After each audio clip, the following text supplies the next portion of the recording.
What is one of the most common misconceptions that Christians have about hell, would you say? I said the one on heaven was easy to answer at least easy to identify as far as what the common misconception is. I'm not quite so sure about this one. Now, you're asking about Christians in particular, and you're saying, what are the most common misconceptions Christians have about hell? Or anyone. We could say. Oh, well, okay. Boy, I mean, that's a little hard. I mean, I can just kind of spitball it here. Well, I mean, of course, there are many people who deny hell. And there are even professing Christians who deny hell. Now, I don't know if denying something is the same thing as having a misconception about it. Certainly when they give their reasons for their denial, they have to misconstrue the Bible. And in doing so, they obviously have faulty reasoning and therefore misconceptions. So I guess you could say denial of hell is a kind of misconception.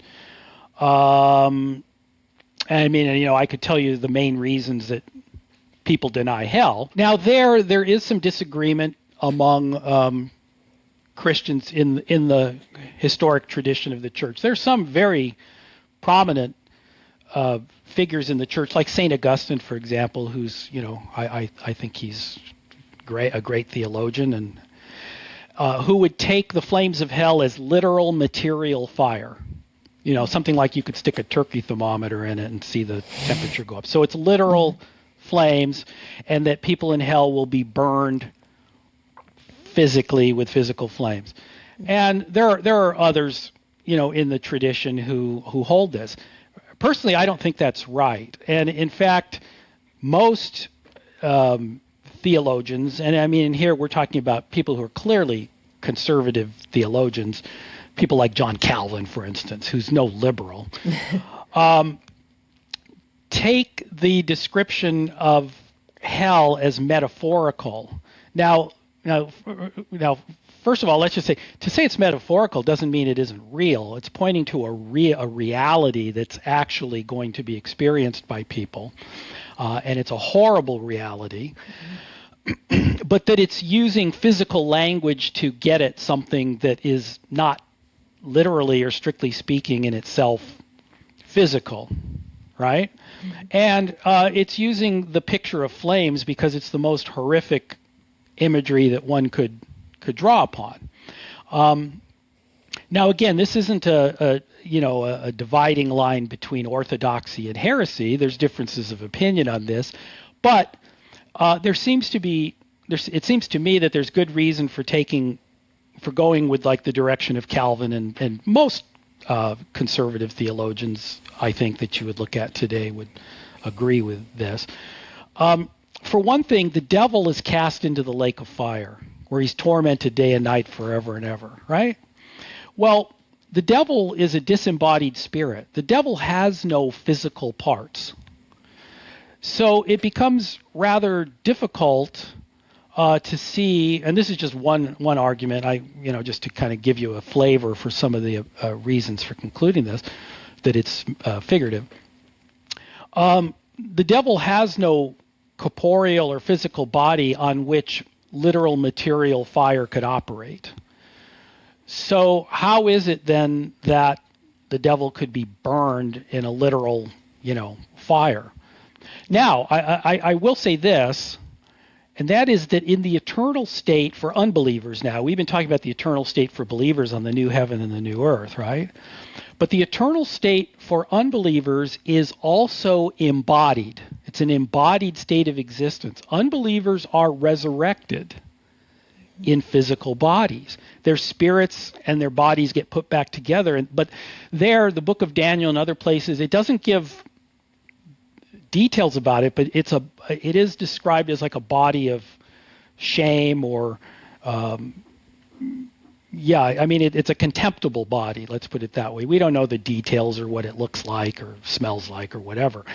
But granting that unbelievers have physical bodies, then I fully would surmise from that in the eternal state, which is the Gehenna of fire, that unbelievers will experience, that they will experience physical pain. I don't think it's like with a blowtorch or something, that kind of thing. Mm-hmm. But because for beings that are embodied, what we might call psychophysical unities, as we have spirit and body, when we are distraught and we experience emotional pain, it affects our bodies and vice versa. We feel it in our bodies.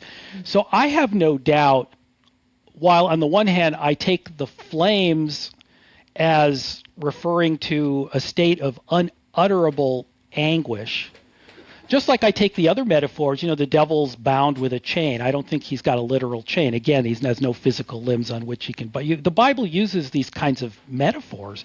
It's full of metaphors. Jesus is the door to the sheep. He doesn't have hinges or something. But we know what the metaphors mean, right? So while I don't think the flames are literal, flames like with a match, I do think that people in hell, understood as Gehenna, the lake of fire, right, will feel physical pain connected with their condition, just as we would if we were in a state of extreme anguish and torment and remorse and weeping and gnashing of teeth, as it describes. That I would take as on the literal side, because they will have literal teeth, right? Mm-hmm. So that's what I would say about that. By the way, in answering the question just now, it occurred to me that when you talk about one of the most common misconceptions Christians have about hell, and you can hardly blame them for this, because our English translations use a single English word, hell, to translate different words in the original that don't always point to the same thing. So here you have one word that's doing double or triple duty sometimes to point to different things, and you have to be very careful looking at the context. So hell, in the eternal state, as I was just talking about, is the Gehenna of fire, the lake of fire, right? That refers to, again, the final embodied state of punishment.